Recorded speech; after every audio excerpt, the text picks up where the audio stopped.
Alright guys, welcome back to Pillars of Eternity, and when I popped in it said we leveled up, so let's see. We're gonna need more athletics, I do believe, so let's at least get in 2 right there. Well, that took away 3, so I guess after 1 it's 2.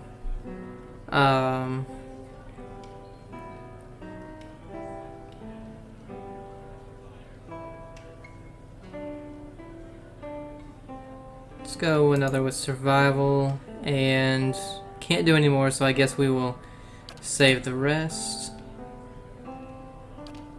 Ooh, swift aim. Into a speedy and fluid offensive rhythm, reducing accuracy but increasing fire rate and reload time. It's -7 accuracy. Ooh, vicious aim. By lowering attack and reload rate, the ranger is able to take more careful aim, giving them increased accuracy and damage. Oh.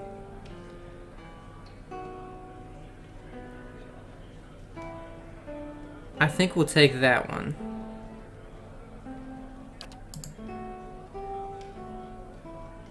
Alright.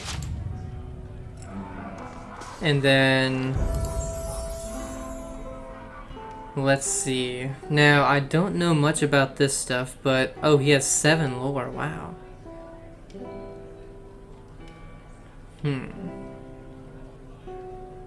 Because of the scrolls he has to use.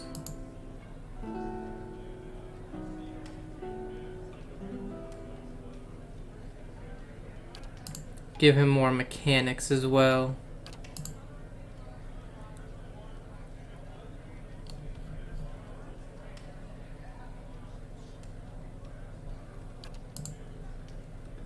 Let's see. Infuse the cast with vitality, giving them a temporary increase to maximum health and endurance. Spins a resilient vicious web throughout the area of effect, leaving unfortunate victims stuck inside. Ooh.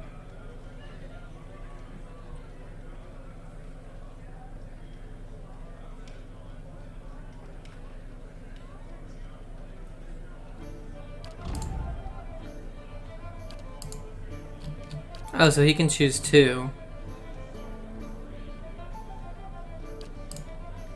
Creates a bizarre and perplexing visual distraction, confusing enemies in the area of effect.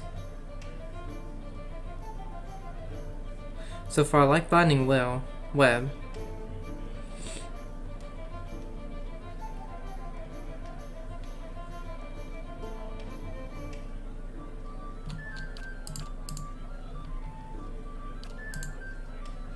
Creates a rebounding ball of fire. Anyone in its path. What's Ray of Fire?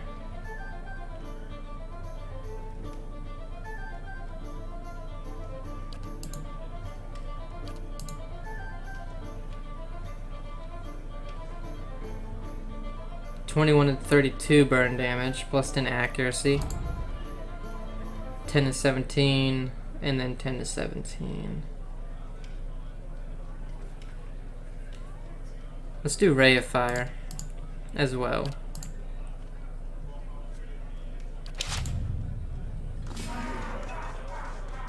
How may I help?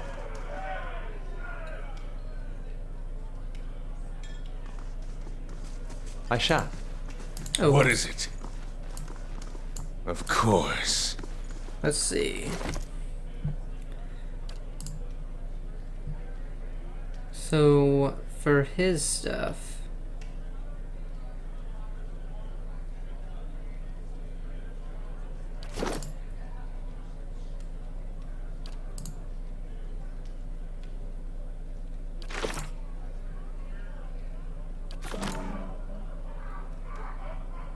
Yes? What is it? I was trying to figure out how to switch his stuff out because I know As you wish. you can change whatever it is that they are using. So we need to, what was it? I know we have some books that we need to read. And then that's right, talk to everybody. So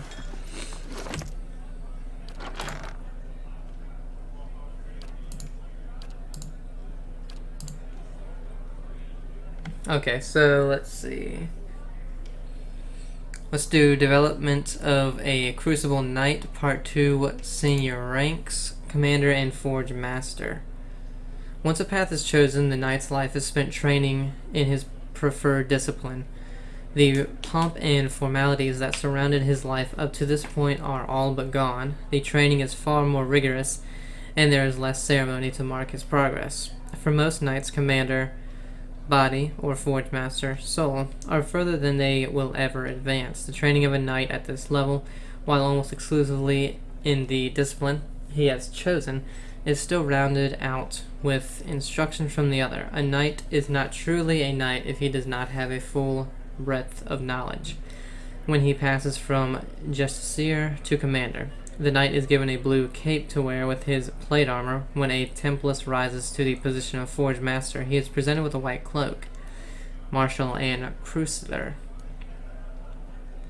After time spent training an elite knight that shows true leadership potential and is elevated to the next level. A knight of the body becomes a martial, and a knight of the soul becomes a cruciler.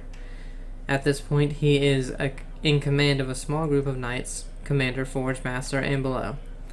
He is responsible for the recruitment, initiation, and advancement of new squires. Many knights do not want to advance to this level and beyond because the role becomes less hands-on and more adversary. Marshals are known by their purple capes, while crucelers are distinguished by a gold cloak. Lord Justiciar and Grand Templars. A marshal or cruceler that shows true and effective command over the knights in his keeping may be offered the position of Lord Justiciar of the body or Grand Templars of the soul. Truly a command position. A knight that accepts one of these roles will be removed from the front lines. Because of this, it is only the most dedicated leader that take either of these positions. Lord Marshal and Grand Cruciler. There is not a single knight that oversees the entire group. This responsibility is split between the Lord Marshal, body, and the Lord Cruciler, soul. Any knight that advances to this position does so only with the support of the knights as a whole. He must be nominated and selected by a majority of the knights. Once in the position, he is there for life. The Lord Marshal or Lord Cruciler may step down from his point if he so chooses, but that is only to retire from the life of a knight. The stress and responsibility of this position is such that many refuse it, even if they are capable of handling it. Lord Marshal and Crucelers are well known and generally respected throughout the land, not just within the knights. You read the Tattered Journal? Yes. Yeah. That was like one of the first things we got. It's just worth 0, so I didn't sell it. The Direwood Part 1, Early Colonial History. No other land has such a wild and bloody recent history. From the colony to Palatinate to Free Republic, the Direwood has undergone a trial by fire to emerge as a powerful force of the Eastern Reach. Direwood's history actually begins in Adir in 2602 AI. Adir explorers returned from a journey across the ocean with tales of the treasures they had found. They discovered countless ruins scattered through the forests, as well as plains to the north of the trees that would be perfect for growing vorlas. There was a problem, however. The locals were hostile, and there was potential for conflict. The Frekoning of Adir, Fair Ko-Ning, first king, knew that this was too good an opportunity to pass up and sent more explorers to scout and map the area. Exploration continued over the next 20 years. Small groups of explorers traveled back and forth between Adir and this new world, with a handful of colonists setting up small camps to establish a base for the explorers to work out of. Conflicts with the locals, who the Adirans learned are called the Glanfathans, were rare, but frequent enough for the Frekoning to send a small squadron of guards to help protect his citizens. These guards established a central base on a river in the western section of the woods. This settlement would eventually become the city of Direford, upon which the modern-day village of the same name is presently built. Once that base was established, the first permanent Adirian settlements began north and west of the Bale River. Over the next 3 years, thousands of Adierns made the trek from Adir to this new land. The Glanfathans, who seemed to revere the ruins scattered throughout the forest, caused a few problems with some of the settlements, especially those found near the ruins themselves.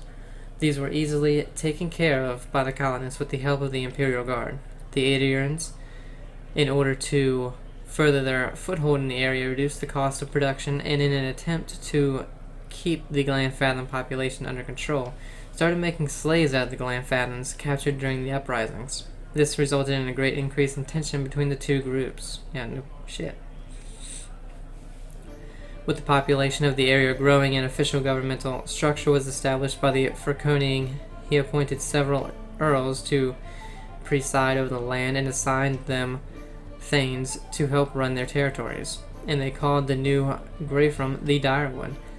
Dire Ford remained the center of the Imperial Guard, but the settlement in Pearlwood Gulf, New Dunyard, was the true seat of power for the area. Sitting at the edge of the ocean, forest, fertile farmland, and a river that runs from the coast to the White Marsh, settlers flocked to the area, hoping to establish names for themselves. Adir began to spread across the new land. And 10 years of dawn. 10 years I tilled the Vorlus relief. In 10 years I told myself that living in Saint Waden's footsteps would bring me rebirth. Each dawn I pray that in thou art in darkness he shall bring thee light, and each night would bring the same emptiness for the decade of living as a simple dye farmer. All I have to show for it is a great deal of purple clothing. Eothas has not spoken to us since he appeared at St. Waidwen. It was my hope that Eothas would claim me as his next vessel, but alas, the child of light remains silent. Every day I practice the ritual of banishing the shadows of the unfaithful, and every day I work my fields in solitude, without signs of Eothas returning. If thou art in darkness, he shall bring thee light. But how long must I remain lost in this long night of abandonment? Is this my punishment for keeping my faith a secret? Is Eothas hiding from me until I shout my reverence for all to hear? Surely he must know that the Direwoods now hate him and his followers. My countrymen are quick to blame all that was terrible about the Saints' War on those of us still faithful to Eothas. Should they not be angry at the Redcreris soldiers? Do the Direwoods not realize that to dismiss the god of rebirth and redemption is to prevent all hope of healing? As I pen these words, I know that I must continue to till the dye leaf. I will wake each day with hope. If thou art in darkness, he shall bring me light. Each day I will pray that the dawn stars visit me, just as they visited Saint Waidwen in his field of Vorlus. Will they come to me as they came to Saint Waidwen, as a man and two women, luminescent and perfect? I am told they came to presage new times. I am told many things, and I struggle to find the faith to believe it all. And yet each morning the sun rises in the eastern sky, and each morning Eothas illuminates my simple plot of land, casting away the shadows of the unfaithful in his golden gaze. I thank thee, Eothas, for all the springs I've had and all that will come. I am in darkness. Please bring me light. Okay, so now we can go ahead and talk to everybody. Who can be talked to, anyway. Nobody named Villager can normally be talked to. Let's see. Breathin, Swainer, and Gwaffin. I think we actually have to do some stuff with them, if I remember correctly. Fucking magistrate. Half of us starving and he doesn't lift a finger. Greetings. Don't know who you are and don't much care. Keep walking. We're not here to chat with foreigners. Alof narrows his eyes. Careful. Looks like they're cut from the same cloth as those rowdies who attacked me. He wrinkles his nose. Smells like it too. Let's see. Trummel says you've been threatening his family. Oh my god, resolve and might. I might just have to leave and come back. Oh, I bet he has. All nobility that tremble. Two big, strong kids. Purest soul in all of Gilded Vale, the dwarf sneers. Coward sending out messengers to handle his business. Well, you can go and tell him we haven't had a solid meal in days on account of him. And we can't afford a good drink on account of him. But we won't be bullied by some foreigner on account of him. What if I buy you all around? Will you talk to me then? We could go with that one. Swainer considers it briefly. He looks to the others. Fair enough. You bring us something to wet our throats. It might be I'll feel up to trading words. Okay. Well, don't we have,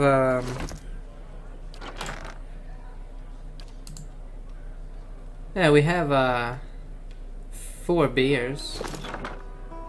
How about this guy? Hail, traveler. You again? Whatever do you want?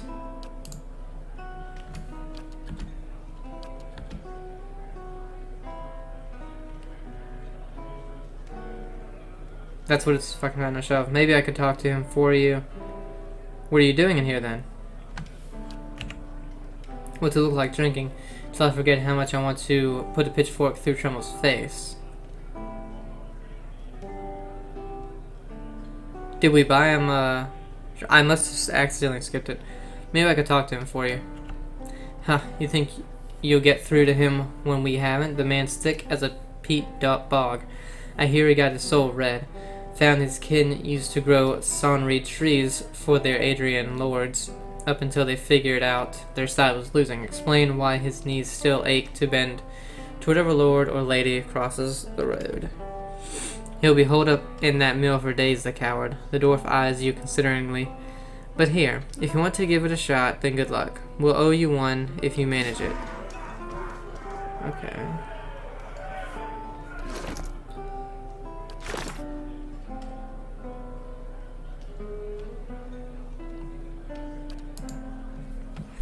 Resolve the feud. Okay, so we can go talk to him back at the this thing. I think I accidentally skipped it. Let me.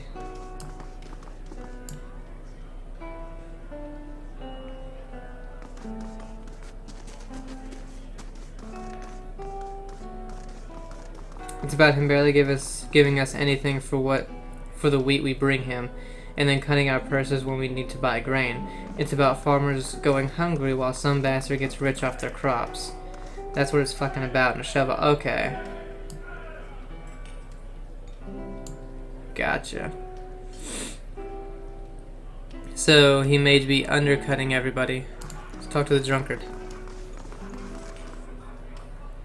And who are you then? Another fool come to answer Radrick's invitation? Our great lord had my sister run out of town after the boy was born. She was the only family I had left. Not sure where she is now. Blazes, I need another drink. Well? Not much there. Selena Vertivo and Strong Brightblade. As you near, you feel... Oh, okay. Reach out for the soul. You see a woman emptying her satchel onto her bed, taking stock of her inventory. Potions, bandages, tinctures, and herbs are scattered throughout her room, haphazardly. She bites her lip, head tilted to the side, considering. She begins to repack, one item after the other, careful deliberation, undercut by shaking hands. Each item has a clearly marked place, but no matter how she repacks it, she isn't satisfied. The shaking worsens as she empties it out, and once more, one hand held to her mouth. Tears eke from her eye as she gives up all semblance of order and shoves everything she can in the satchel, grabbing it and running out of the bare house. Straightening her back, she walks to the docks, chin high, eyes hard and red. A gangly young elf offers her his condolences, but she can't see him for the ocean ahead of her. She wanders the docks, offering her services as a doctor to any who will listen, anyone heading out on highest tide. Less than an hour later, she watches her childhood disappear in the distance, a tiny speck of an island, and tries not to jump. Okay, Storm Brightblade. You see a group of young men standing around a makeshift practice target. This man stands in the middle of them, explaining the construction and use of a bow. He holds it up, pointing out each part as he speaks about it and what it does.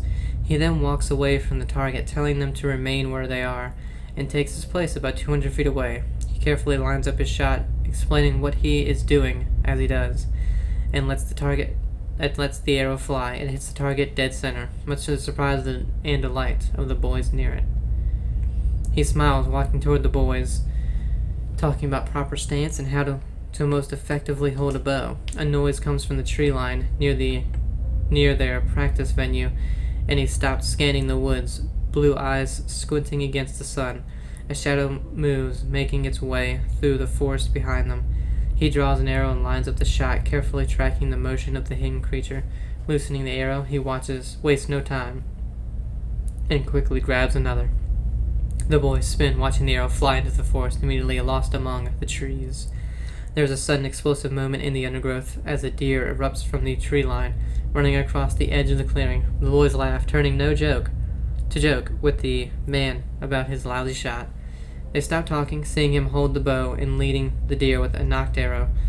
They drop to the ground as he loosens this last arrow, which flies true and strikes the deer right behind its shoulders, piercing heart and lungs, and dropping it dead almost immediately.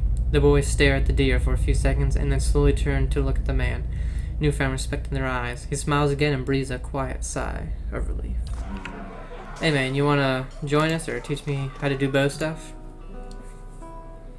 No, I just look in your past. Alright, let's see. Carousel. So these are a type of people. Grab a drink, friend. Not much else of worth in this town. Says the woman from Thayan. Hey, we said we wouldn't mention that. Or Thayan, sorry. There was somebody in there, wasn't there?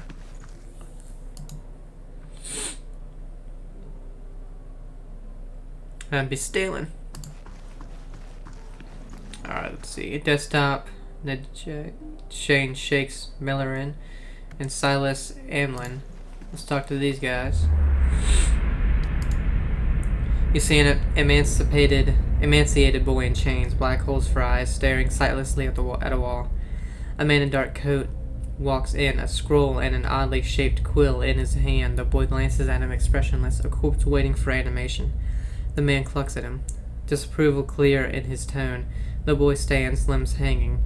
The man takes the quill and begins to write on the boy's chest, copying sharp, angular symbols from the scroll. The child doesn't flinch as the quill digs into his skin, drawing blood as it goes. The wizard finishes with a flourish and barks some arcane command, setting the symbols to glow dully. The boy cries out, knees hitting the stone hard, his chest burning black and red. Finally, the glow disappears, leaving only hard, black scars etched into the skin. He slumps sideways, twitching, eyes facing the back of his skull. The wizard grunts, kicking him on the leg on his way out. The boy lies on the floor until dawn, eyes still black like holes. The twitches growing into convulsive shakes. Man, not many people have a good story. They're all very sad. You see a long, empty road cutting through two large crop fields. The air is silent and the land seems too still for early afternoon. This woman walks slowly on the road, leading a horse, curiously looking around. She seems to sense something wrong, but is unable to discern what it is. She stops sniffing at the air, her nose high. Her brow crinkles and she casts about, looking for something. The air is clear, no clouds. She sniffs again, still looking around, confusion clouding her face, mouthing a single word. Fire? She looks out across the fields, her confusion turning to fear. She holds her hand up to block the sun from her eyes and scans the fields again, not finding what she was looking for. She jumps onto her horse's back, the fear quickly becoming panic. She kicks, sending the horse shooting down the path, which bends around some trees to where the farmhouse should be. She pulls up short, horror now in residence on her face, as she stares at the burned and charred mess that used to be her family's home. Tears well into her eyes as she kicks again, racing to the rubble. well. Deslock, just step. You see a man soar through the air, hitting a nearby wall with a nauseating crunch. He doesn't get up. His attacker, a burly, clean-cut warrior with a carnivorous grin, turns and shoves his fist into the stomach of another assailant, removing another from the impromptu brawl. The bar is a whirlwind of elbows, knees, fists, and feet, with no end in sight, and he is in his element. In the corner, 3 smaller men speak quietly, throwing malicious glances at the larger man in the center. He breaks a chair over a tattooed head, cackling. The trio position themselves in 3 parts of the room, and with a tense nod, they charge. Unfortunately for them, the man sees them coming. Something in his eyes burns brightly, and all 3 slumps to the ground in an agony that's all in their minds. The burly man bows to a room of the unconscious and incapacitated before sauntering out, off-key whistles trailing behind him. Okay. Alright, nobody in here. Oh, I thought so. I was gonna say, didn't we get everything? And that's where the dog was.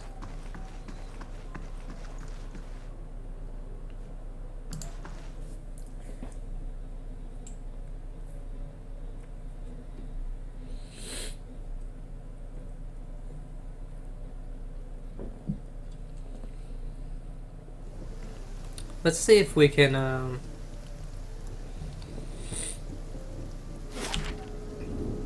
yeah, there he is.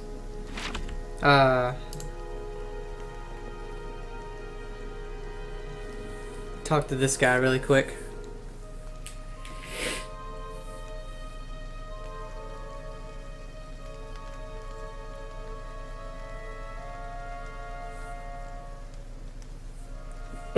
You think she'll say yes? She's man enough to lie with you. Why not wed you while she's at it?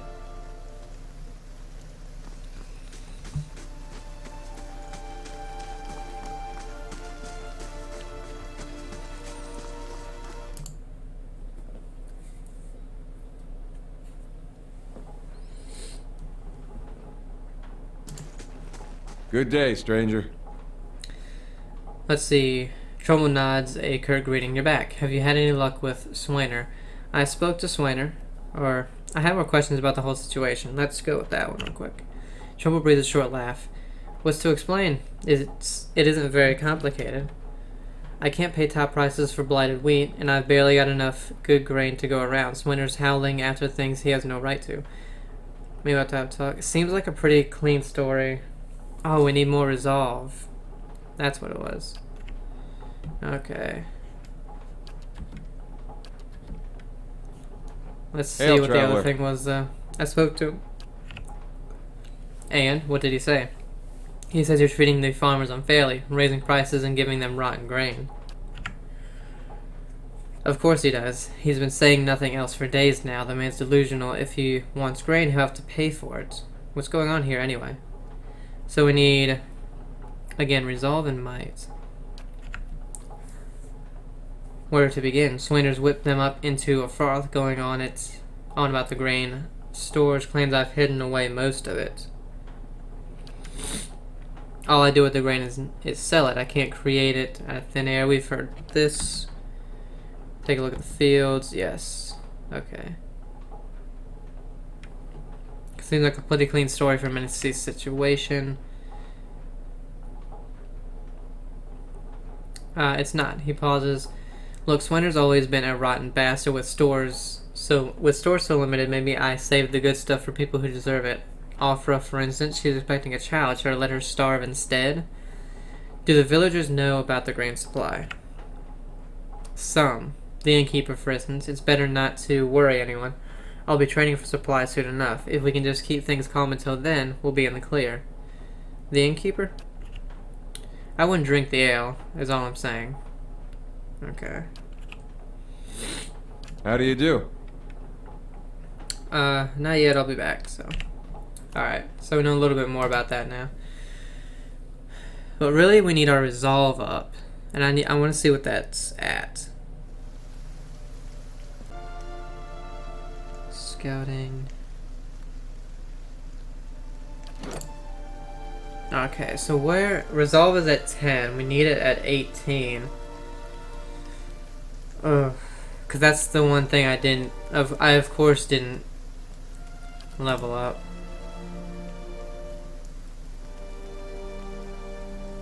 Emotional intensity that can project to others. Used for mental leadership, convincing performances. Wow, why didn't I not? What's his at? His is at 13. He needs 1. Shoot. And we have nothing in inventory, right? That can up that. Endurance. Constitution. That's a scroll.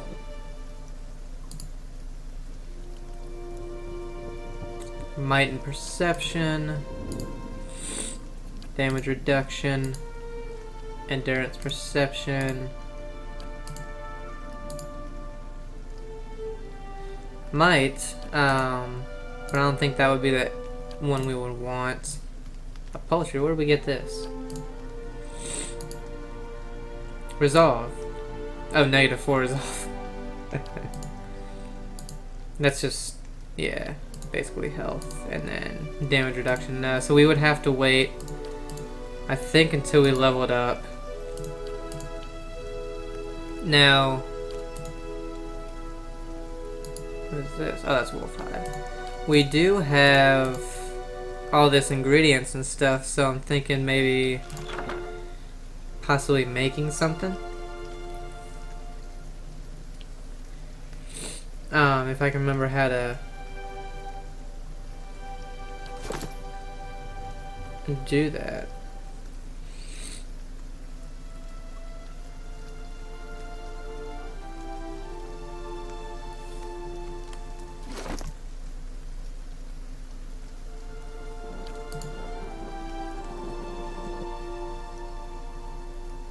See, I can't remember how to do it.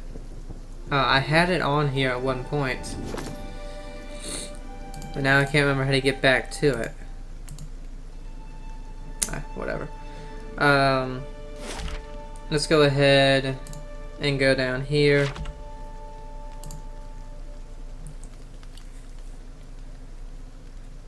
See if we can't complete this one really quick. I would like to do something other than read in this video. God, the reading. Okay. Oh, you're up. Welcome.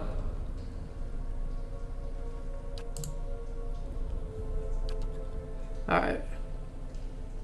So let's go into Keeping an eye out. scout mode.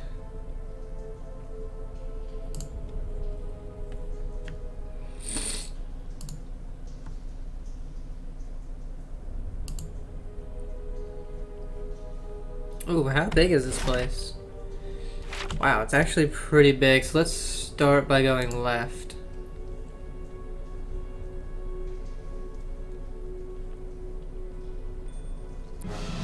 Oh, well, whoops. Whatever. Let's go there.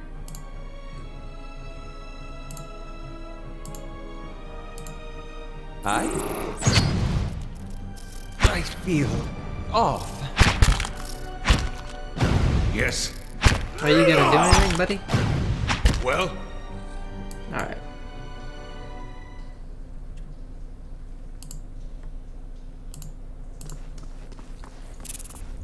Oh god.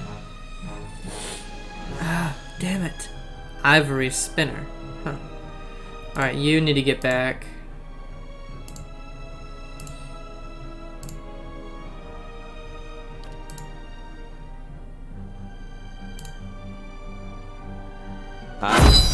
most inconvenient. What is it? Kill them all! Let's have it out! Yes? Let's have it out! Oh my. What is it? You won't hold me for long. Bring them down! I. Most inconvenient. What is it? Kill them all! Let's have it out! What is it? Let's have it out! What is it? Kill them all! Bring them down! Ugh. You won't hold me for long. Bring them down! Wow, so these things are pretty tough.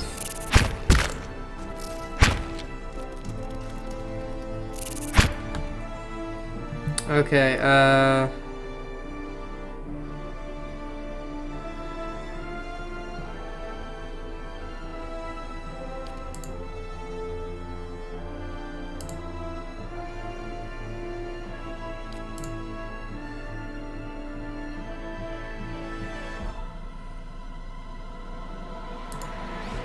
What is it?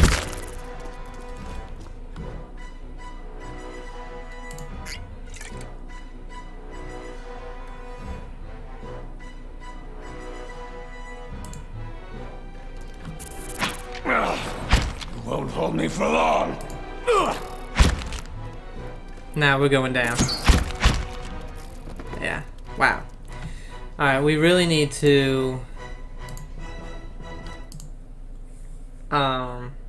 be a lot more sneaky because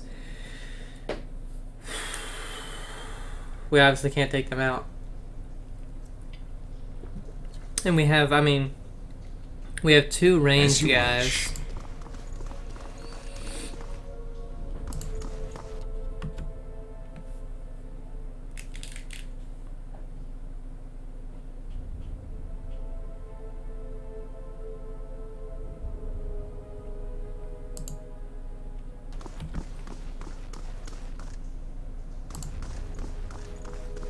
I'll see what I can find.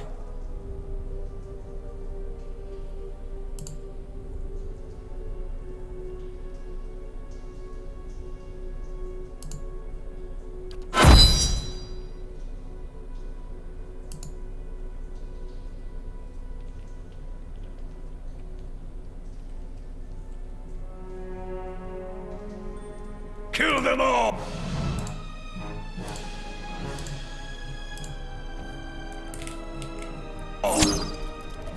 Alright, 22. Poison! Hardly fair. Oh god. Okay.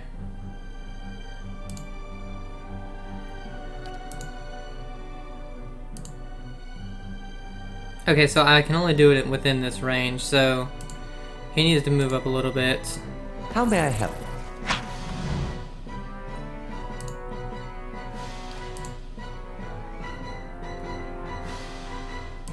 Yes.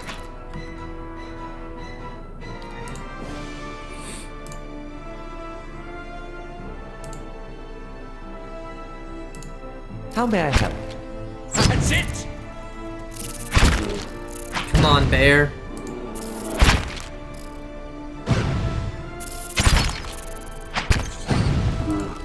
Poison! Hardly fair. Aye?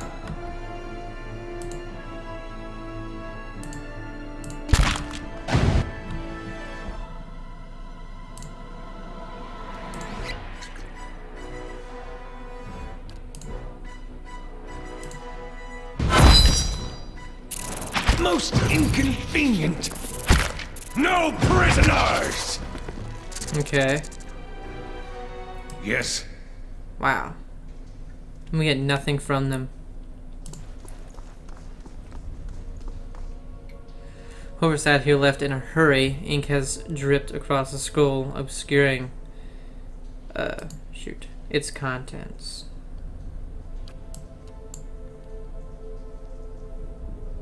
Oh no, I want the text.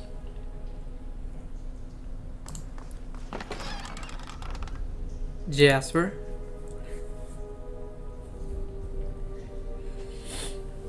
A variety of colors lent by other surrounding minerals, while relatively easy to find, polished. The stone distinctive swirls of color give it endless variety. A letter home. Mother, I've asked Brother Edric to carry this letter to you, for he travels to New Homer come morning. With him goes what coin I have, and I hope it will ease the surprise of an unexpected homecoming, for I mean to follow in a few days' time. Our village is much changed, and though I do not wish for you to worry, I do not feel it is safe to remain. I know Retrix Oberga will not approve, but the letter trails off.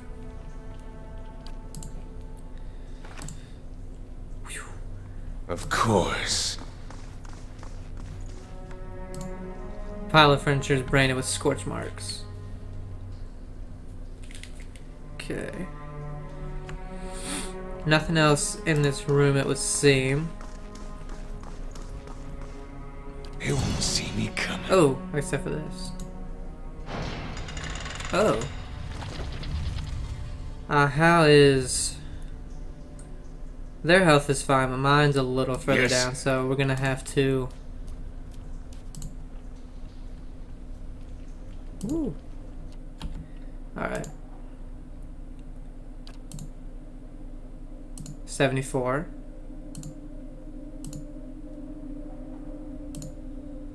Well?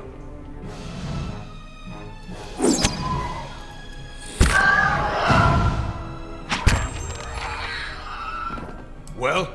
Yeah, they're not too tough to kill, it would seem. Nice and quiet.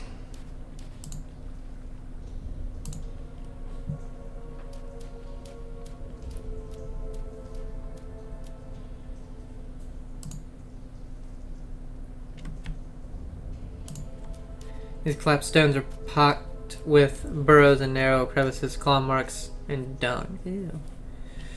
Ew. Well, there's another area in here. Oh, another one of these. Okay. What is it? No prisoners! I should have paused it. I completely forgot. But whatever. We got him. What does that mean?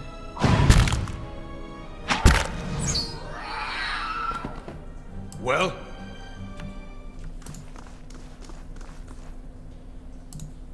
Vermin have scoured these plates, though mold still grows in green, black clumps across the table.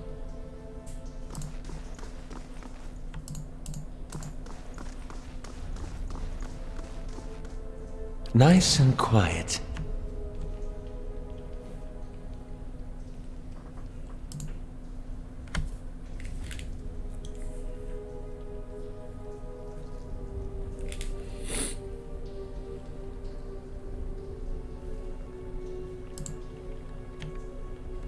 Let's go grab that box. I feel Oh, off. damn it. How do we not see that?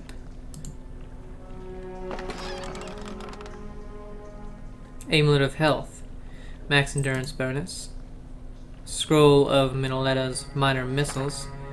A Garnet. And Jasper. That put his health really far down. Yes? I shall be discreet. Ooh.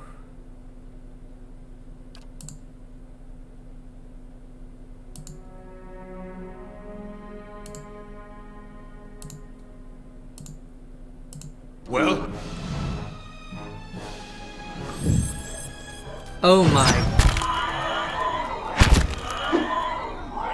Yes. Kill them all! Well, bring them down! Let's have it out! Poison! Hardly fair. No Oh my God. prisoners!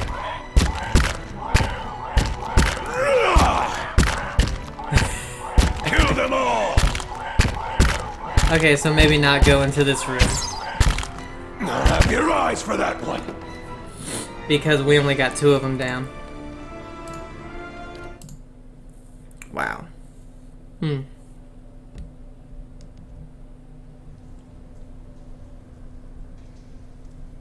Oh wow, it's... damn it. Of course. I really need to start, saving it a little more, I guess. I tell you what, let's start to the right. They won't see me coming.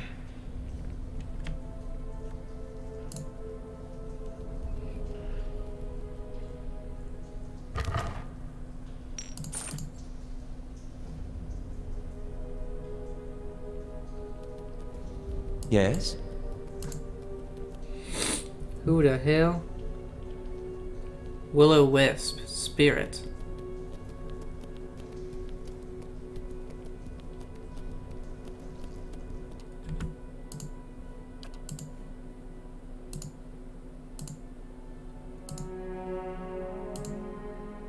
How may I help? What the? Let's have it out! Oh, I got him down.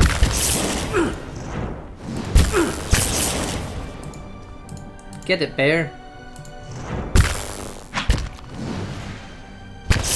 Why are you not attacking? What is it? Kill them all!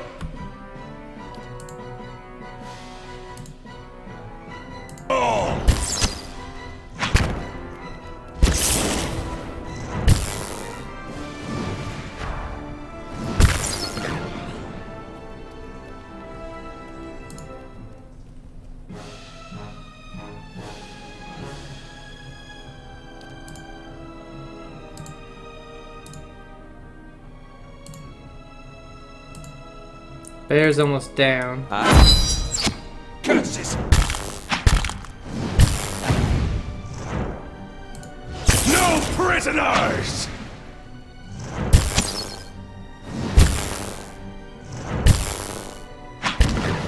Okay. What is it? Nice and quiet. Of course. Who's this dude?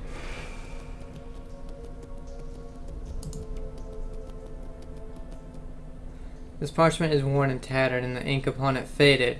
This time of hardship must have just as much faith in ourselves. Huh. Alright, well, he has an okay amount of health.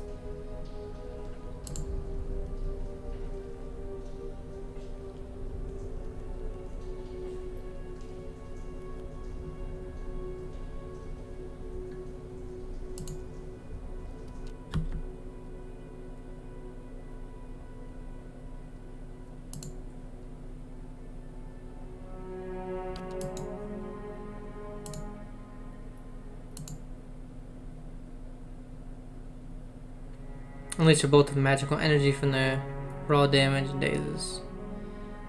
He just has to be so close. There we go. So much for you.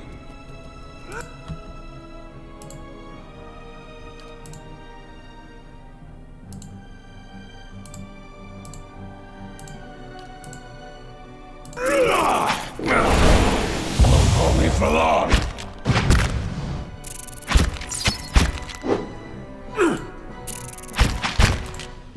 These ones are in for a walloping! Come on now, guys. What is it? So much for you.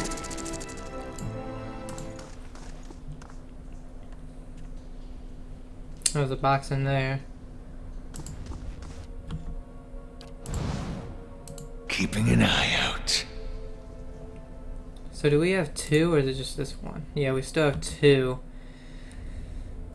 What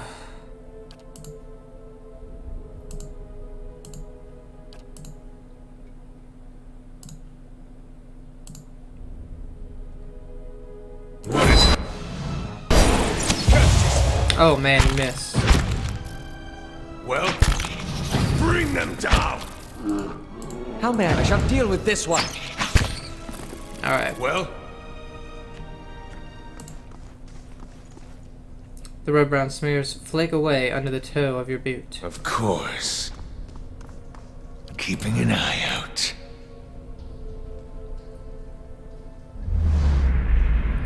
Spirit. The nearby crystals light the cracked mosaic floor in shades of orange, and at certain angles a metallic symbol beneath your feet gleams gold. As you look on, the air shimmers, as if with summer heat. The very dust and air seem to pull together until a thin glowing mist appears before you. In its rippling gleam, You sometimes think you can see the shape of a man, features rendered in broad strokes of air and smoke. Who are you? Your voice sparks movement, the spirit surges with sudden, blazing light. And in the next moment, you are somewhere else. Your mind is sailed with a sudden wave of fear and noise. You are in the chapter hall. Priests and faithful have gathered in a great crowd, spilling into the hall. Bodies press against you, surging forward to listen. Your own grief is mirrored in the faces around you. Some of the initiates are weeping. Someone has snuffed the candles and the room is dark, save for the podium lit from behind. Two people stand before it, lit in silhouette. A man is shouting, voice so ragged with fear you cannot understand what he says. But the Retrix stands calm, unmoved. Her strength will see you all through these dark times. You feel that hope, like a spark behind your ribs, somewhere behind you. Someone begins to sing. The spirit tears itself from you with sudden, dizzying force, and you find yourself back before the ruined altar swaying. The spirit fades as suddenly as it appeared. Alof looks at you through narrowed eyes. Are you alright? You seemed lost just now. This happens a lot. You have to eat. Yes, I'm fine. He folds his arms. That's good to know, but I don't suppose you could tell me what that was all about. I'm not really sure. It's just recently started happening. He raises an eyebrow. Indeed. At the risk of sounding patronizing, you should probably have that examined. He scratches his cheek. It's a shame that Lord Radrix hanged half of Gilded Vale. The Valen dwarf might have known something about your condition. Let's continue on. What the hell was this about? Whoops, not caps. The face of the statue has had most of its features struck off, along with portions of its hand. They won't see me coming. At one time we snuck and, found something secret. Oh, thank God. Bloodstone, money. So who Yes. he needs it most?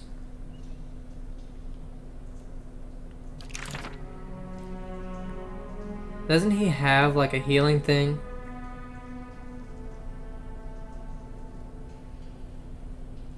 No, okay. So...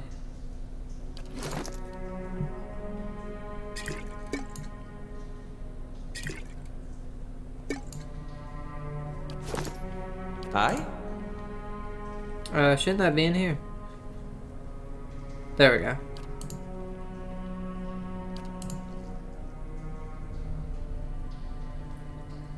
Right click. Well, yeah, but I need him to heal. Well, they actually Indeed. no. I just realized they don't need hell. They don't need endurance, and that's what this is, isn't it? Yeah, it just gives you endurance, so we don't need that. What is it? Needs health.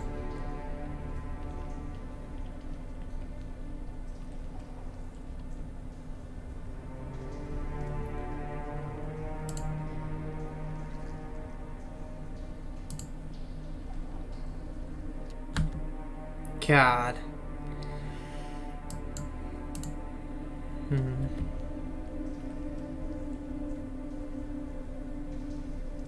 Well?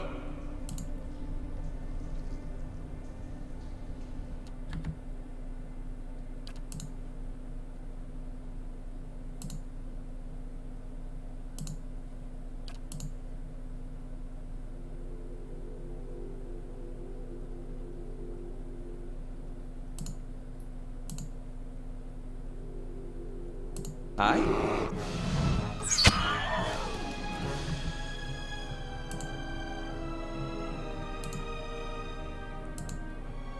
Yes? Poison! Hardly fair.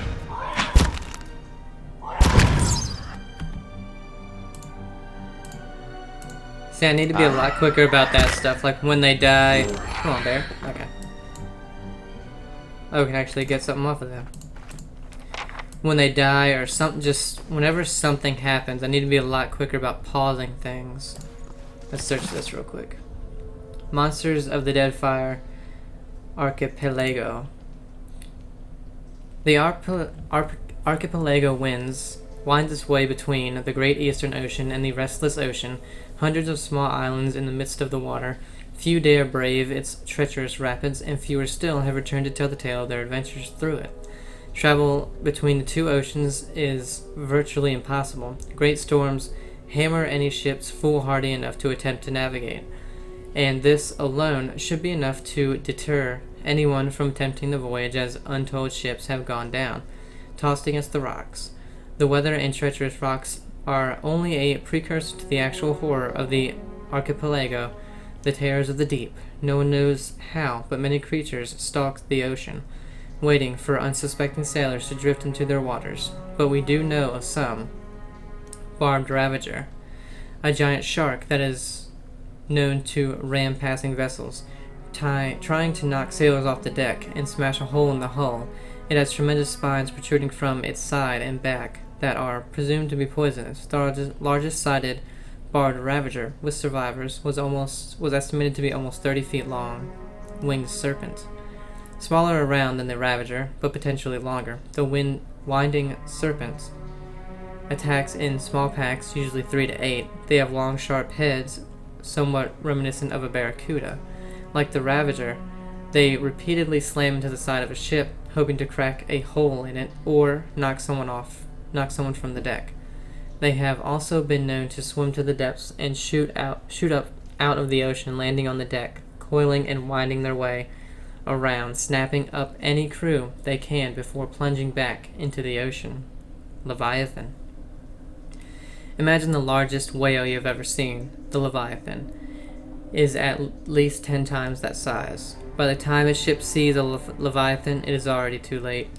As they rise from the depths, the water around them begins to spin and sink, creating a whirlpool. The Leviathan's body surrounds the hapless vessel, preventing escape, and as it goes down, the enormous mouth opens, pulling all aboard to their watery depths. Pulpivore.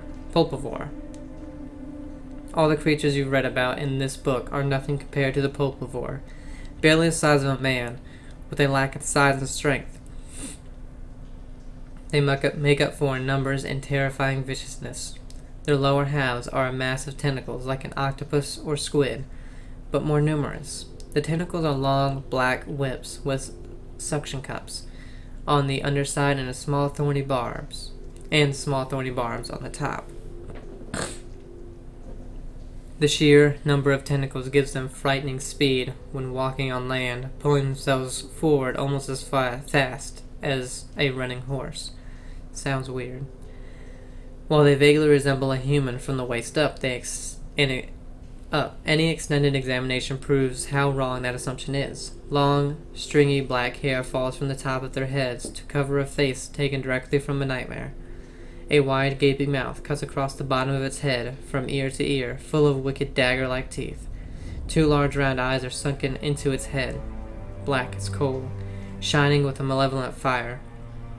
A small antenna protrudes from the middle of its forehead, ending in a small nodule that can glow with an eerie blue light. One can imagine a sailor on the deck of his ship at night, looking out across the bleak black water. Blood freezing as countless lights appear beneath the surface, rising toward him as the Pulpivore swarm upward. Because they seem to be more octopus than man, they can collapse in on themselves, fitting into spaces no person should be able to. The smallest crack in the hull, the slightest separation between boards, offers them entrance. It is not unknown for them to slaughter an entire crew from hold up to deck by infiltrating the ship from underneath. Fortunately, they do not seem to have spread too far from outside of their archipelago, but there may come a day when Pulpivore attacks become commonplace. Whoa. Never heard of that thing. Let's pause it. 58%.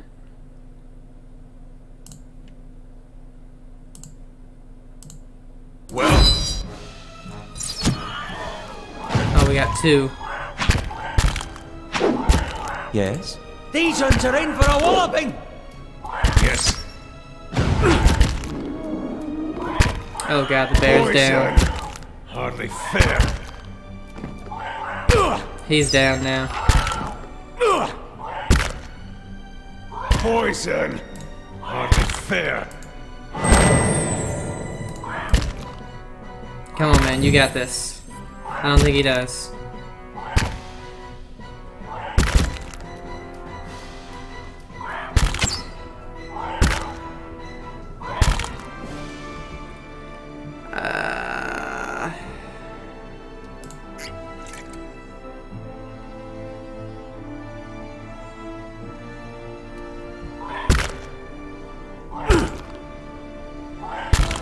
Come on.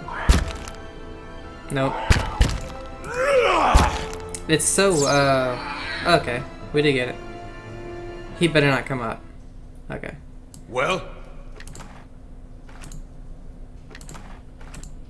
Oh my goodness. But, man, it's so odd to take in because I've never, like I said, it's the first time I really played a game like this. Dunrid Row. My goodness. We'll read this one later.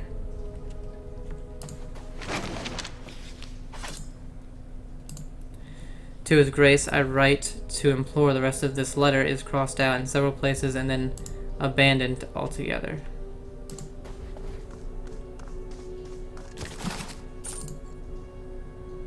Adria Customs. So Well? I'm thinking. Nice and quiet. Alright, there's no special thing over here. No. Heal. All he has is damage.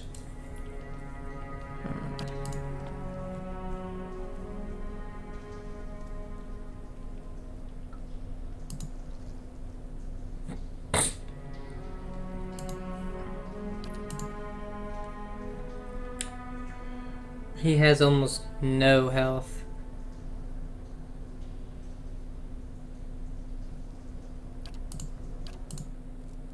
Let's just see.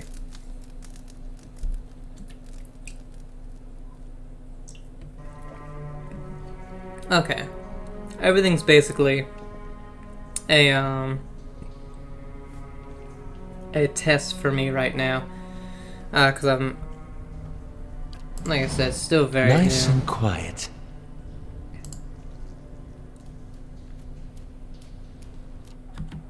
Okay.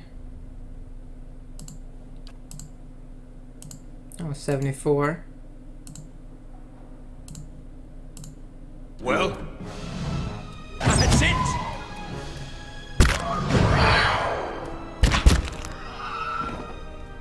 Well?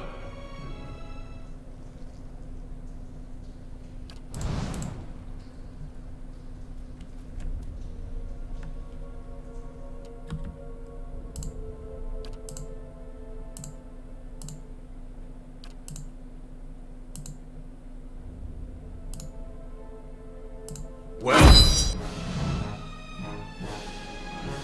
So much for justice! Let's have it out!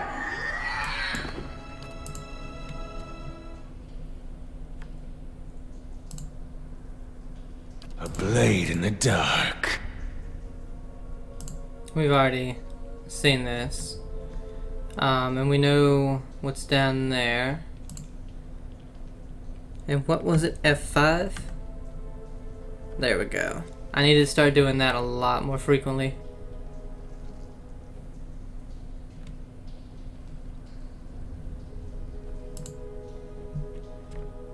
Ooh. The work of a moment. Really? A warhammer?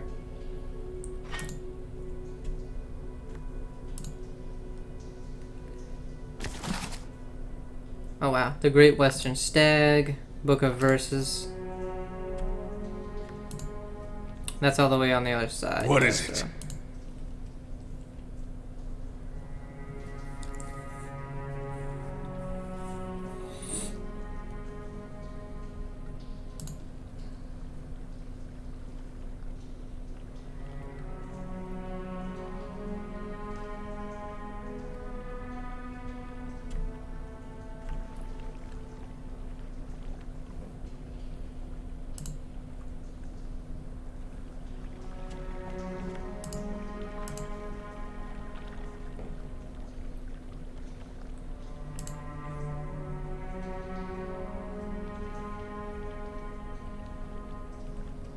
Okay, so we know there's a trap right there.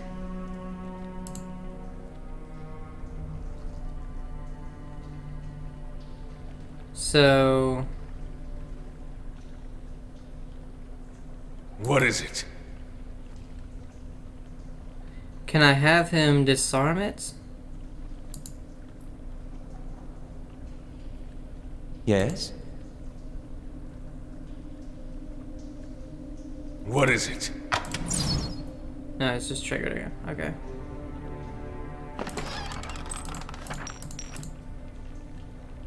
And that just... okay, that was just fatigue, so not too bad.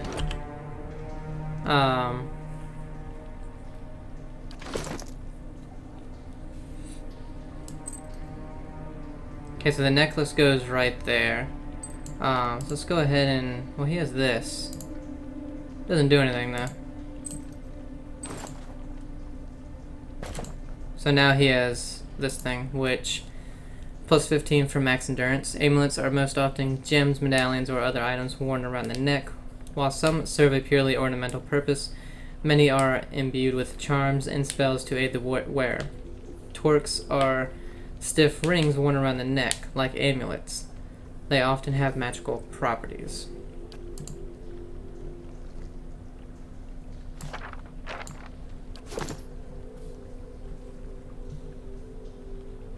A blade in the dark. Well?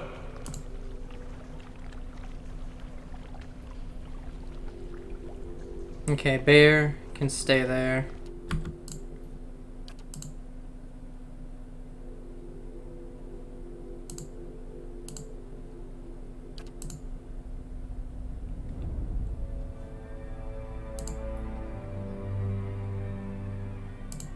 Well? Oh, damn it. I didn't want all three of them to come up, but I guess it was inevitable. Because I don't think we can take them on. Oh, all four, I mean. Well, kill them all! Let's have... Poison! Hardly fair. I can't even see any of my dudes.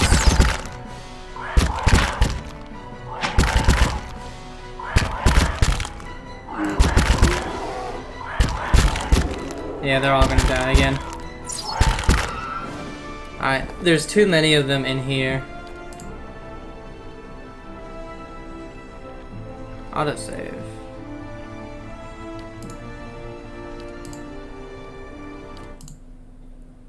This is the beginning, isn't it? But I quick saved at some point.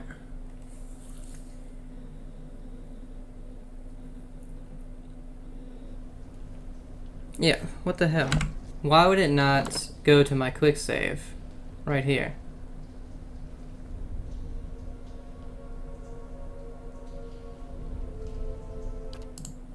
That's so stupid.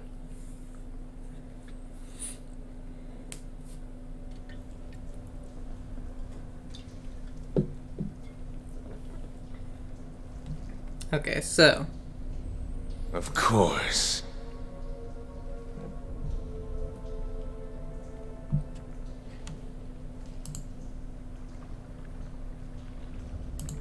we know not to go in here.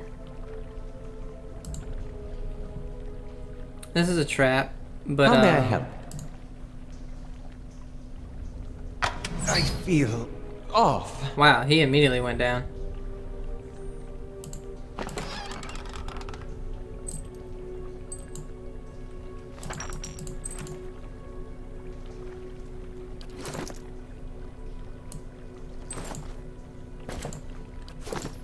What is it? Nice and quiet.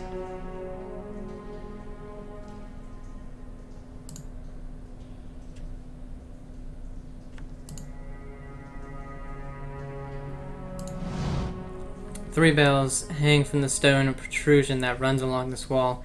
Years of dust and grime coat the metal. There is one large bell at the center, flanked by two smaller ones. Examine the bells. The bells appear to be fully intact. They are made of a thick iron and look very heavy. There doesn't appear to be much out of the ordinary about them. ring. We'll ring the.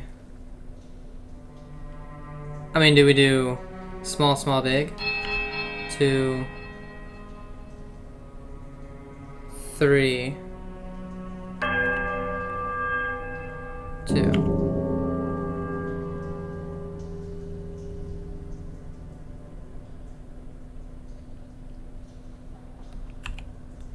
You reach out to hold the clapper still around you. The echoes diminish.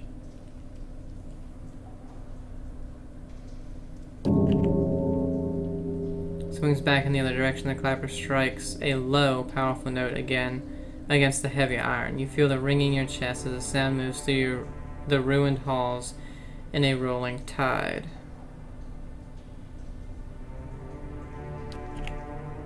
The deep resonating peal echoes through the ruins.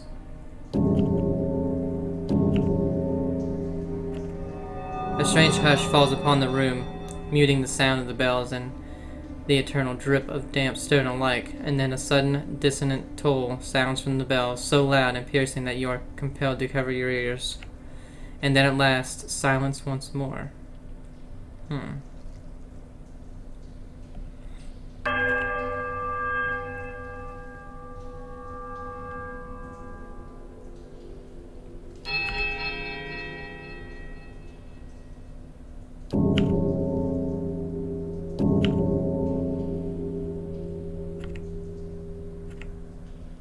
Okay, let's...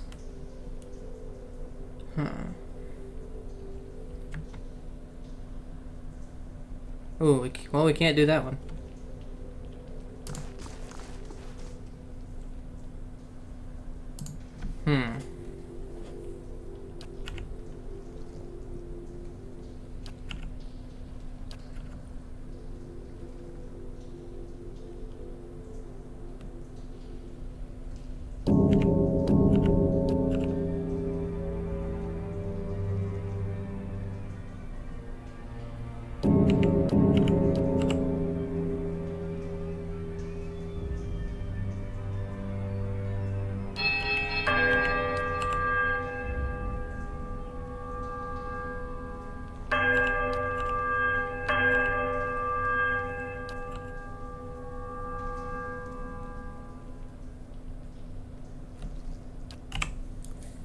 I do not know. What was our thing for this again?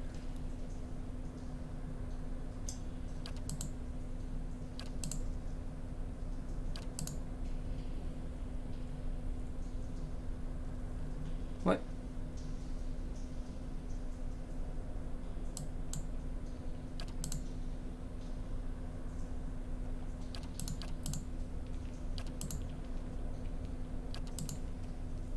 We had a quest for this place.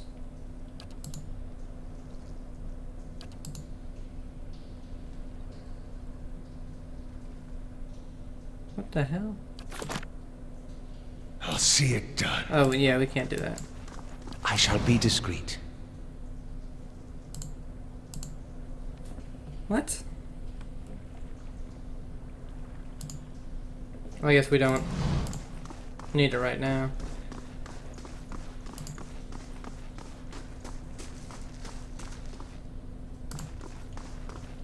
A blade in the dark.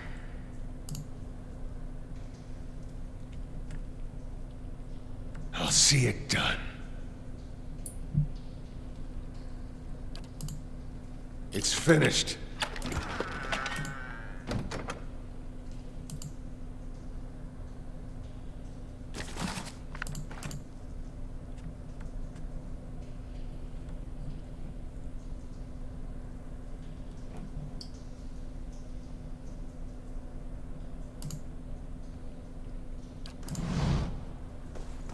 That's so weird because we had one for this place and now all of a sudden we don't.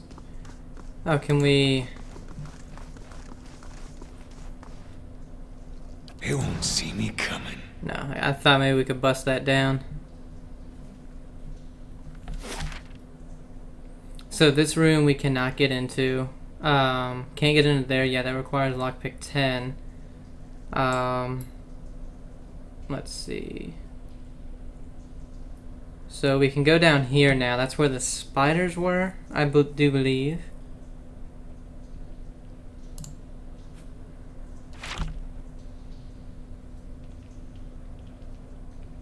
Now, how the hell?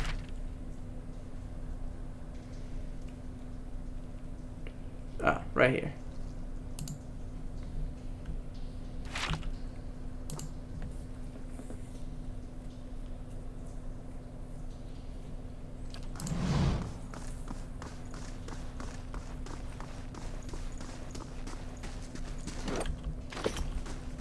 I shall be discreet. Okay, so let's go in here first. I think there was one spider in here. Yeah.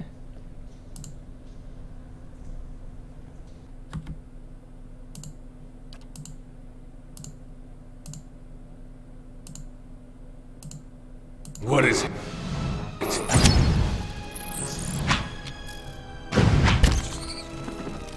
Well?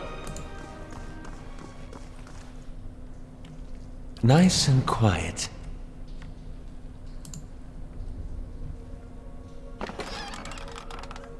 Initiates notes.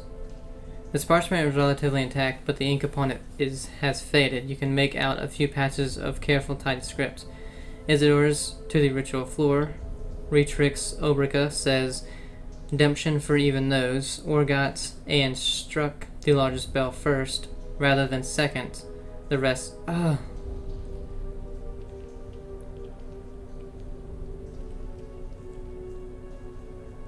The largest one first, rather than second.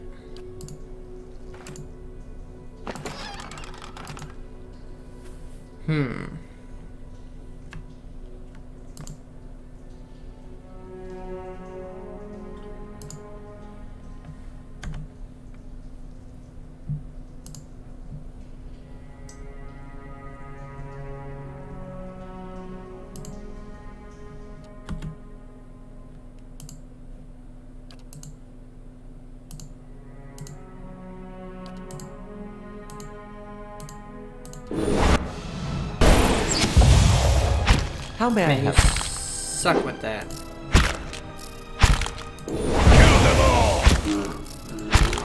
Oh, he can't even. That's it. Damn bear can't even get to them. Well?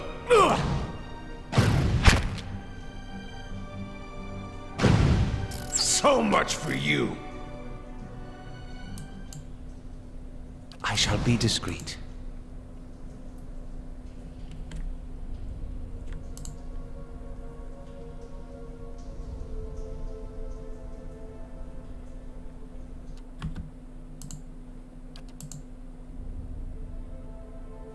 Yes, as you wish.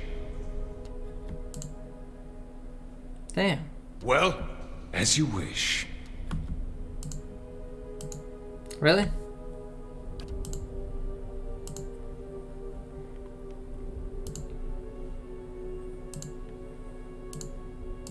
Aye? Most inconvenient!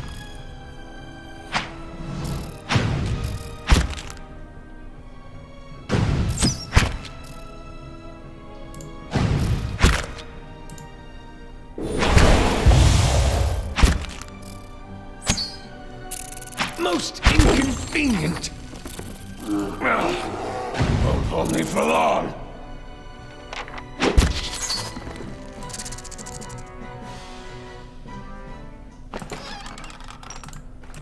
We already read that note.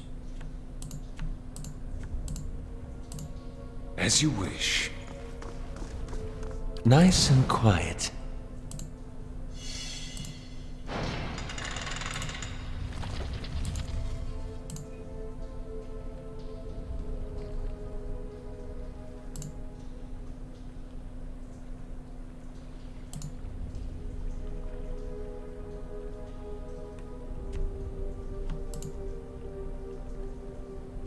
Oh, this is, yeah, this is just that. Okay.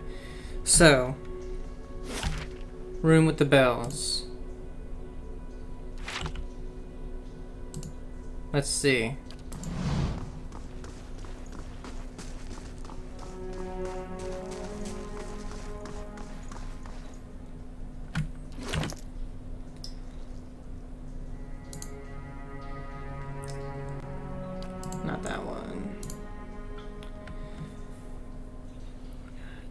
Orgot and Denture for even knows. Orgot struck the largest bell first rather than second. The rest is a legend. So we know we do the largest one first.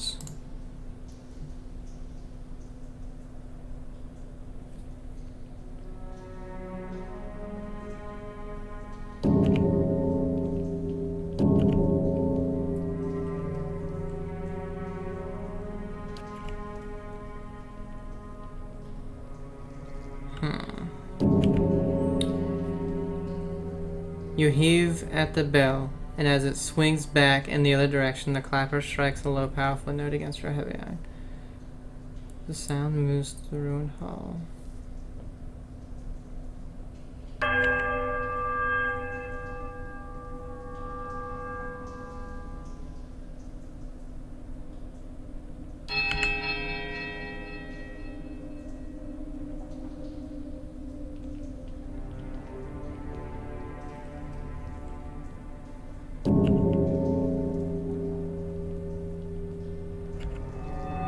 A strange hush falls upon the room, muting the sound, compelled to cover your ears. Yeah, we did that. Huh. So I guess we really just have not... We don't know yet. Let's go back over here. This dude's dead.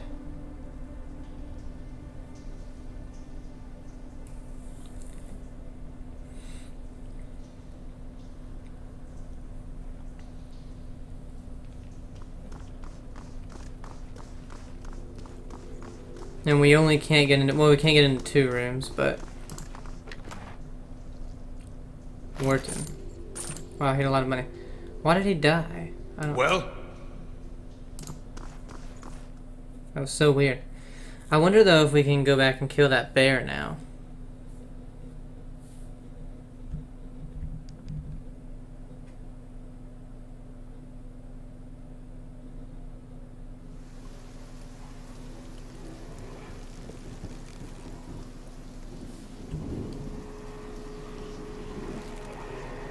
The hell?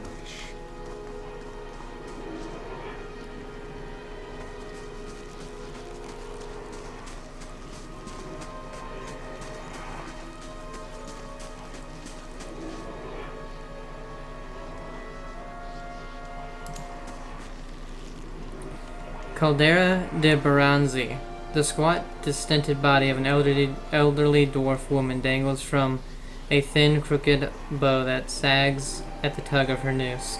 The bloated purple flesh of her neck, worn away in patches like moth-eaten linen, bulges over the rope that suspends her, and her lifeless head lolls forward rigidly from one side to the other when the breeze shifts. You perceive a faint glow around her that casts no light on its surroundings, but there is a tepid warmth to it, and you feel somehow that you could reach out and touch it, not with your hands, but with some aspect of yourself that has no worldly dimension. Reach out for the woman. You take a deep breath, clearing your mind, focusing on your objective as you exhale, and feel yourself spreading out toward the hanging woman, perceiving all that lies between you and her with new, unfamiliar awareness. Once you have expanded enough to reach her, there is a sudden jolt to your mind, a ringing, electric surge of images and words and sounds. Involuntarily, you shut your eyes and feel yourself being pulled down to some deeper consciousness, in a space occupied only by you and the hanging woman, and when you open them again, she is staring at you with eyes clouded in a milky fog, her body still swaying in a wind you no longer feel from a tree that stands planted in a misty void. The woman gives a slow nod of her head, the rope creaking as she does so, and she smiles at you. Have you come here for me, dear, or have you gotten lost? Ah, it is both, I think. Yes?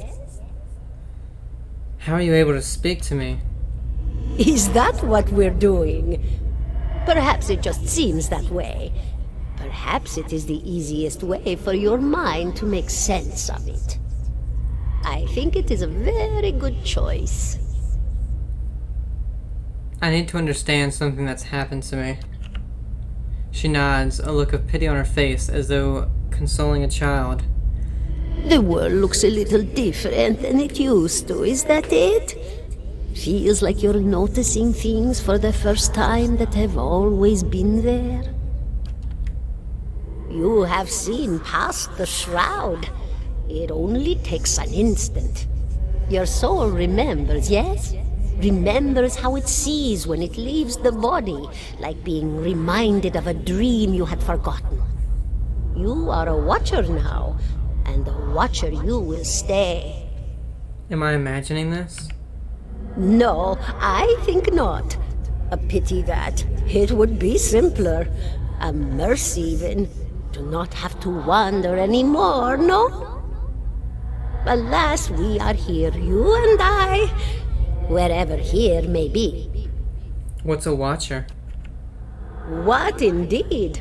Long hours have many animancers spent studying such things. Not I, though. Not I. I'll tell you what I know, though, since fair is fair. And here we are, visiting, you and I, and it reminds me of better times. Souls pass on. Some say through Audra stones, which are the blood veins of the world. They leave the world for a time and are reborn into it, sometimes more than they were before, but usually less and seldom the same. For all souls there is a time where they do not live, yet have not passed on, and those souls roam the world, same as you or I, either leaving or lost. But no one sees them because they have forgotten how. A watcher sees, though, knows what to look for. And sometimes they know a person just by looking at them, know where they've been in ages past when their bodies were other bodies. See memories even their owner can't recall. A wonder to behold when all goes well. A wonder! What did you mean when all goes well? Oh, nothing to be afraid of, I'm sure. It's just much to take in for some. Sometimes there's trouble sleeping or other difficulties. She smiles at you reassuringly, fanning out a tuft of long whiskers that sprouts from one of her cheeks. You should see old Meerwald. He could tell you much more than I. A watcher just like you. Helped many in his day. Took up in an old keep no one would claim. Not far, not far. Kadnua, beyond the Black Meadow. He will welcome the company. I think I survived a Beowick. Do you know why that would be? Did you now, dear? My, that would be something, wouldn't it? Could be luck, could certainly be. A storm can be a careless thing. Or maybe it got its hands around your soul but couldn't pick it up. A soul can be heavy if it stayed in one piece through its time. Strong souls, we call them in the trade. Cold, I mean. Called them. Those days are all behind me now. You said souls break apart over time. Oh, yes. Entropy. Rimagan's work. We know little of why or how. We lose pieces of ourselves when we die and pick up pieces of others when we are born again, but less than what we lost. We tried to stop it with the animantic sciences, but with little success. No. A very small few resist Rimergan's influence and stay together through some force of defiance, at least for a time. But they all succumb eventually, I think. I want to know something about you. Me? I'll bore you to tears, though. Who are you? And here I thought you'd come to visit me in particular. Caldara De Berranzi of the Valian Royal Academy of Animantic Sciences. Not the greatest of their number, but I came here all the same because this was where help was needed. What happened to you? She laughs, a rasping, choked cackle, escaping between rows of buttery yellow teeth, causing her body to bop up and down with each spasm. Seeing your blank expression, she catches herself. Oh, come now. Such a question. As though the answer were plain as a rope tied for strangling. Allow an old dwarf her last bit of cheer. Well, I came where I was needed, didn't I? Offered my services to Lord Radric for a pittance. A humble pittance. I was to examine the Lord's wife, see why the gods have seen fit to poison her womb. Studied her for months, looked high and low for impurities, tested her valence, the permeability of her essence. Do you know what I found? Tell me. Nothing at all. A healthy woman, head to toe, blessed with a beautiful soul. Such a sweet woman, too. Meek, but warm-hearted. A few months' time, and the lord of the house demanded answers. For a time, I told him what he wanted to hear. Oh, yes, my lord. She is riddled with imbalances. I must have time to cure her. As the birth drew near, he grew impatient, as lords do. And this is where I've ended up. What's an animancer? A student of the soul. Something so basic, yet so poorly understood. But so many breakthroughs have been made in my lifetime. Had been made. Had been. To hear the locals tell it, we're a gang of soul manglers that preys upon the weak-minded. And the worst of us are. But the best of us? The best? Inspirations. Miracle workers. My parents were soul twins. Miserable before they met, empty inside. It was an animancer who helped one find the other. Turned their lives around. You wouldn't believe the stories. Amnesiacs helped to remember their lives. The suicidal brought back from the brink of oblivion. The elderly afforded extra moments to say their goodbyes. How soon we forget when we're afraid. It's a fascinating science. A fascinating time to be alive in a place like Deerwood that does not control the research, no?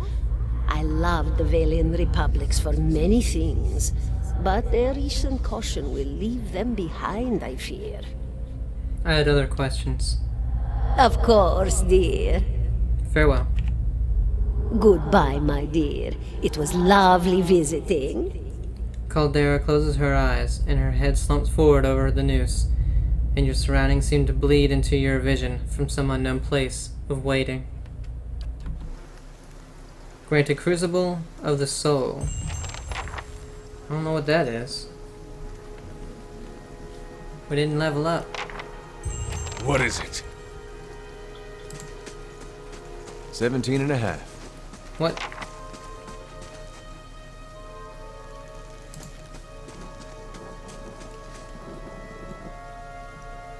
$17 and a half. Well, could be 18, depending on how you count the dwarf woman. What are you talking about? The people hanging from the tree. 18 of them. Well, last I counted, anyway. Is that what you people do for fun around Name's here? Adair. Though to the people around here, might as well be 19. Don't think I'd put you much higher than 22, 23 tops. You look like the sort that likes to get involved. What was that about a dwarf? The dwarf woman. You were trying to figure out whether to count her as a full person. I think you oughta. What makes you think I was interested in the dwarf woman? He looks at you a moment, his brow arched, his smirk broadens. I was smoking over here, saw you staring at her. Twice I refilled my pipe. You never so much as blinked. Your mouth was so slack I took you for a Radric at first. Do you know what a watcher is? Careful, friend. Let's not use that word round here. Could be any number of Radric bootlickers within earshot. Ciphers, animancers, watchers. Same thing in the eyes of folks around here, Radric especially. They come through these parts all the time with their cures, preying on the desperate. None of them are who they claim to be. Of course, seeing you with that funny look, I'd be halfway inclined to believe you were having some kind of communion with that dwarf. Either case, maybe I'm not 19 after all. No offense. You think you're gonna be hanged? The town's had it in for me for a long time now. Only fella who ever stuck up for me, well, he's number 18 up there. My headman on the farm. Used to be my captain during the war. The war? Saints War, only one in my lifetime. Fella decides he's the living incarnation of Eothas. Overthrows Redcaris, marches on Direwooden. So we have him a Direwooden. We gave him a Direwooden hello. What's a Direwooden hello? We blew him up. He smiles at us, with a smile of one recounting a joke for effect rather than enjoyment. Who is Eothas? God of rebirth and redemption, formally anyhow. Maybe they call him something different where you're from. Why was your headman hanged? Got involved. Redrick sent men down here the other day, said they had it on good authority. Someone in town was working with Kolsk, plotting Redrick's overthrow. Said if he didn't come forward right then and there, they'd hang every last one of them. One of us.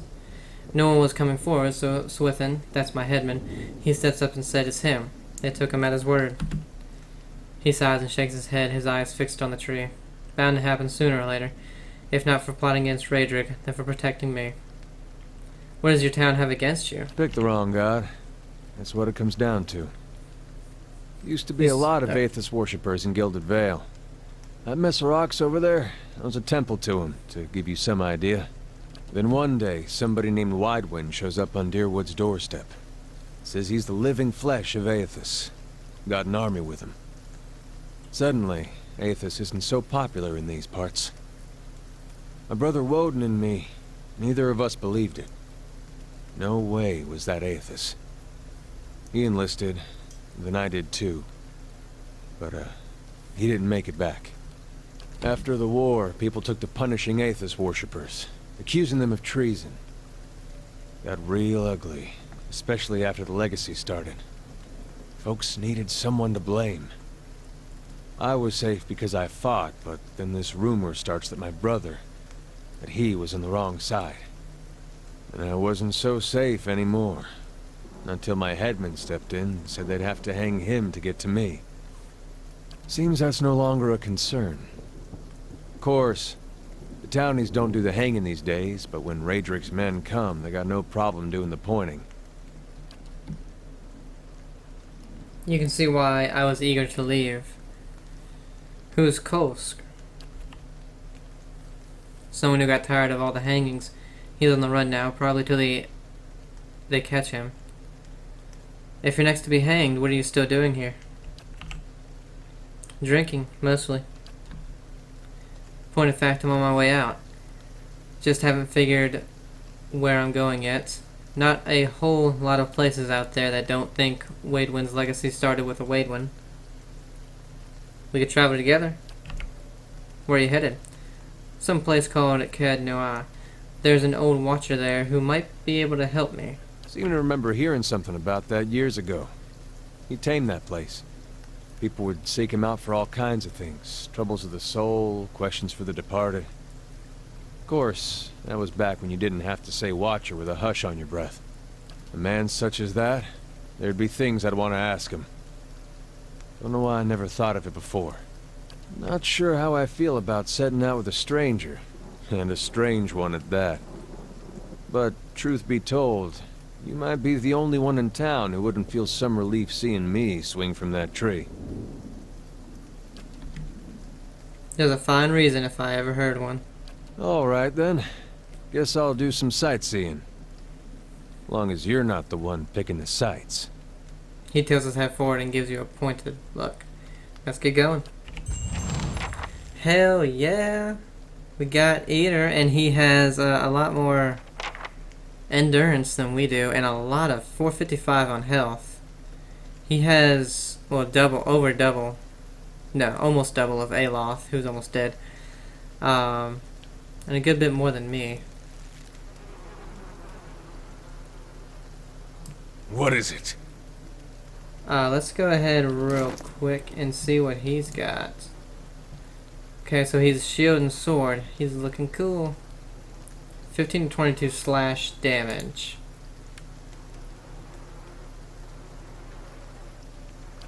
Okay. 14 to 20. So he's got better stuff. 12, negative 4. Oh yeah, we sold all that. No, it's right here.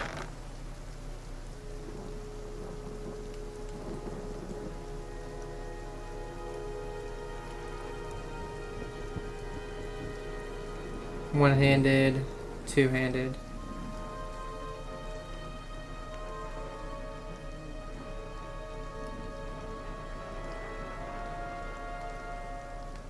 Stiletto. Okay, so he's got everything better than we do. And his secondary is a war bow. 15 to 24. 20 to 28, okay.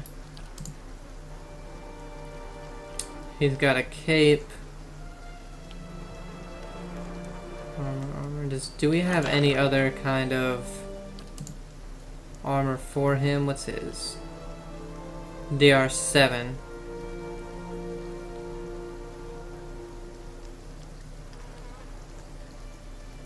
DR7 scale armor. Slash pierce freeze.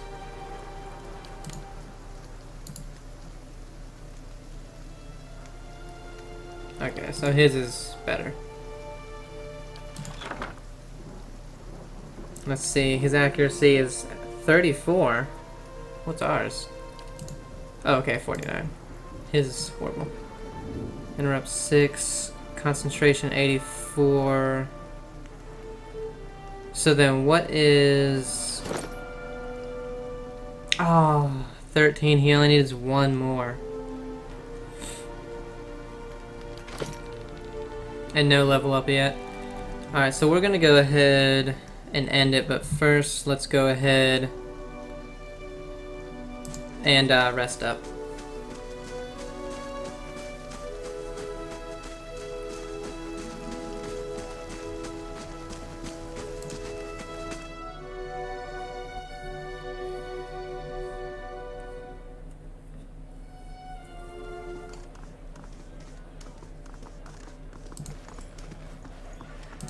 Greetings. Oh, we can do this.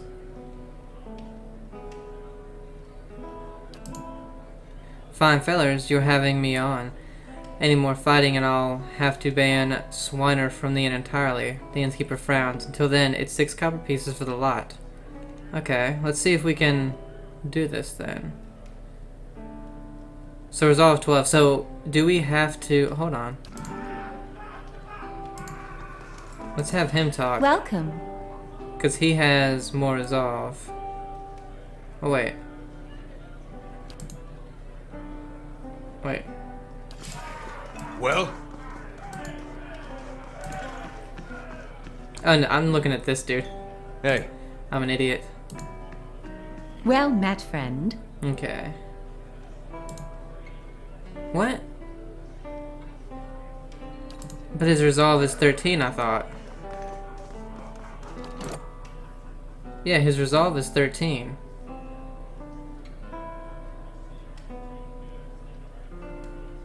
So... Greetings.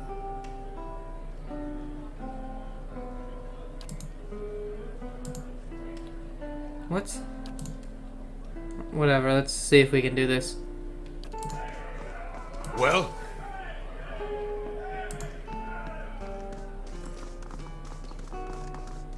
greetings. I've brought drinks. Or I bought this trouble with the miller. No, I bought drinks. Hey, so you have, by the flame. I never thought I'd be so happy for a mug of Blackhound's shit beer. Gods, that's good. Alright, then you got my attention. What is it you've got to say that's worth the round of drinks? Look, there's no sense in threatening the miller. You have him up against a wall. Maybe you could ask some of the other villagers for help. Let's go with 2. Maybe you can tell me more about what's going on. Like I said, it's the miller. The miller's in charge of the grain prices. He says they're fair, but I know for a fact that folks' life offer pay half what we do. Lazar sighs. And maybe we've been a bit rough with him. But what are we supposed to do? We can't keep paying. We're going to starve. And do you think Trumbull's going to be sorry about it when we do? Let's see. Look, there's no sense in threatening the miller. You have him up against a wall. Maybe you could ask some of the other villagers for help. Swamer eyes you for a long moment, drinking deep from his mug. Then he sighs. You're right. Things go on like they are. We're just going to end up hanging from that tree out there. He looks to his comrades. Tell Trumbull we'll leave him be. Don't know what we'll do now, with the crops failing. Haven't got another trade to speak of. Think Paskin needs a hand around the inn. Okay.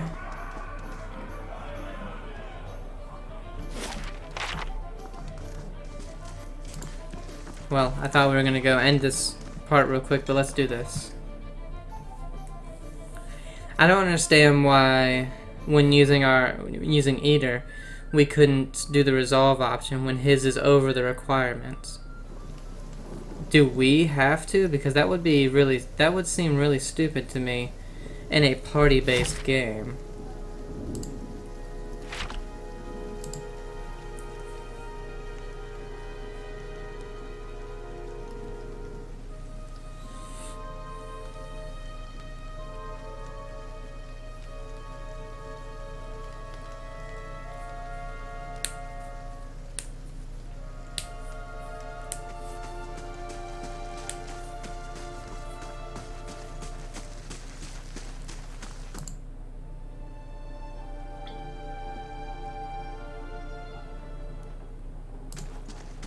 Gods keep you.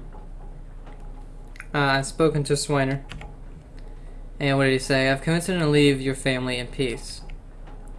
Why, that's great news. I wasn't sure you'd get through to him.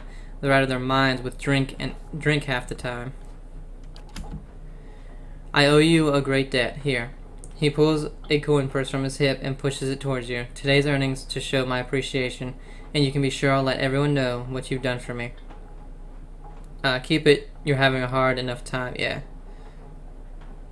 So we'll go with 2.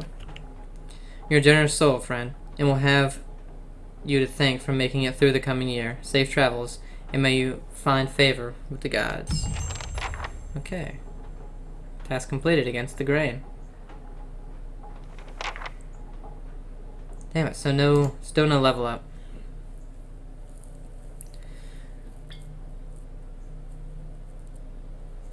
And what we've seen with dialogue, and what we need so far is resolve and might. Resolve way more than might. So I guess with our character, we're going to try to get his resolve up. Actually, can I see, like, how close I am to a level up?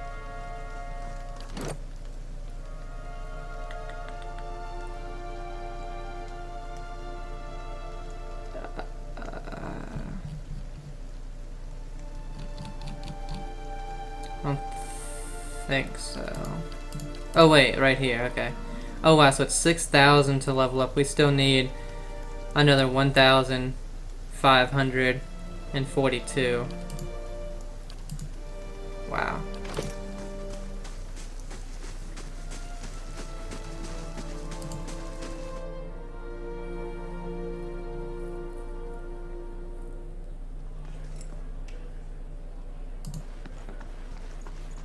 Greetings.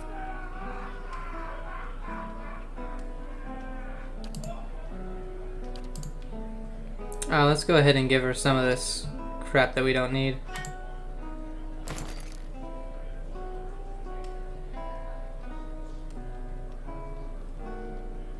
There we go.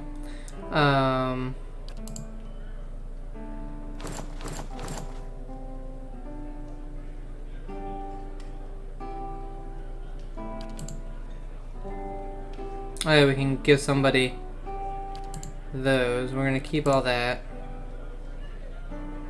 Hammer and chisel. Huh.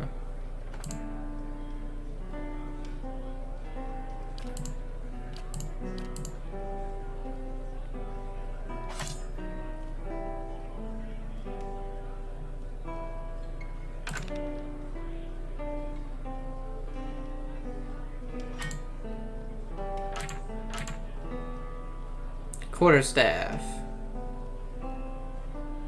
17 to 24, that's not too bad.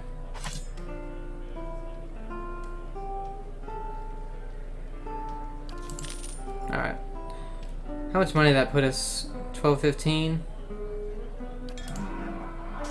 Good day, stranger. We get the common room. So we can rest up. And that's going to be where we end this part. I know it's almost 2 hours, so it's kind of long, but it was a lot of just trying to figure more of this stuff out and figure out what we can and can't do. Now we do have an extra person, so when we come back, I'm going to try to do the last part of that underground spot. So, and we're going to read all the books and stuff. So, hope you guys are enjoying it. Have a great day, and I'll see you next time. Bye.